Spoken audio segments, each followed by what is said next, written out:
तो दोस्तों नमस्कार, वेलकम। आपका स्वागत है मेरे इस नए वीडियो में। मैं आपको आज पृथ्वी के वायुमंडल के बारे में कुछ बहुत ही खास जानकारी देने वाला हूं। आप अगर स्टूडेंट हो और वायुमंडल से रिलेटेड अगर आप स्टडी कर रहे हो तो मेरा वीडियो ज़रूर पूरा देखें। आपके बहुत ही काम की जानकारी देने वाला हूँ। सबसे पहले तो मैं ये बात कर दूँ कि कई लोगों के मन में ये होगा कि हम जैसे जैसे ऊपर जाते हैं ना, मतलब पृथ्वी से ऊपरी सतह पर जाते हैं तो यहाँ पर तापमान बढ़ता नहीं है, ये घटता है। लेकिन इसकी भी कुछ सीमा होती है, कहाँ तक घटता है कहाँ तक बढ़ता है, उसके बारे में आज मैं बताने वाला हूँ। सबसे पहले तो आप ये समझिए कि पृथ्वी से हम ऊपर जाएंगे ना तो इसकी 4 परतें आएगी पृथ्वी की। एक परत होगी वो होगी 0 से 12 किलोमीटर, और फिर दूसरी परत होगी वो 12 से 50 किलोमीटर, 50 से पीसीएसी तीसरी परत, और जो चौथी परत होगी वो पीसीएसी से 600 किलोमीटर। इन चारों परतों को अलग अलग नाम से जाना जाता है।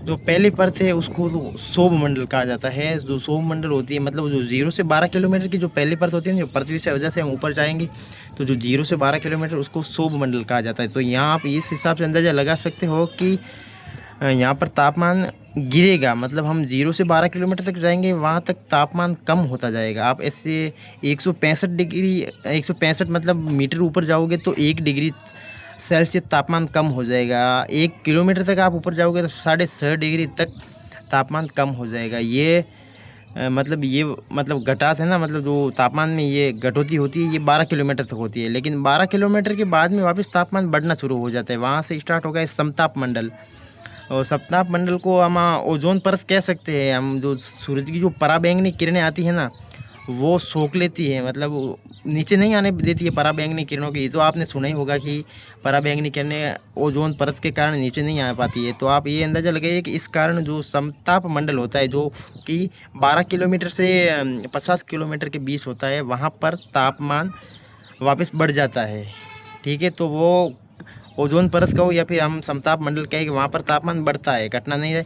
और वापस जब वो ओजोन परत का जो इलाका होता है या समताप मंडल का जो इलाका होता है वो 50 किलोमीटर से 85 किलोमीटर तक होता है। 85 किलोमीटर के बाद में वापस तापमान गिरना स्टार्ट हो जाता है, उसको हम कहते हैं मध्य मंडल। मध्य मंडल का जो इलाका है वो होता है कम से कम आप समझो 85 नहीं 12 किलोमीटर से 50, मैं अभी गलत बोल दिया था, 12 किलोमीटर से 50 किलोमीटर के बीच में होता है समताप मंडल, और वापिस 50 किलोमीटर से 85 किलोमीटर के बीच में होता है मध्य मंडल। यहाँ पर वापस तापमान घटना शुरू हो जाता है। तो अब इसका अंदाज़ा आप ऐसा लगा सकते हैं कि जो मध्य मंडल होता है उसका अंत जैसे जैसे ऊपर जाता है, जैसे मतलब 50 से वापस तापमान गिरना स्टार्ट हो जाता है, और 50 किलोमीटर से हम जैसे ही ऊपर जाएंगे 85 किलोमीटर तो वहाँ पर तापमान लगभग -90 डिग्री तक कम होता है।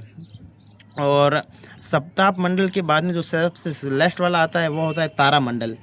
फिर वहाँ से तापमान वापस बढ़ता ही बढ़ता है, वहाँ से अब घटता नहीं है। घटने का जो जो पहले एक तो 0 से 12 किलोमीटर के वहाँ पर घट गया सौर मंडल में, और फिर अभी मध्य मंडल है वहाँ पर भी घट गया। अब इसके बाद में जो 85 किलोमीटर से लगा के 600 किलोमीटर तक तापमान बढ़ता ही रहता है, वहाँ पर तापमान घटता नहीं है।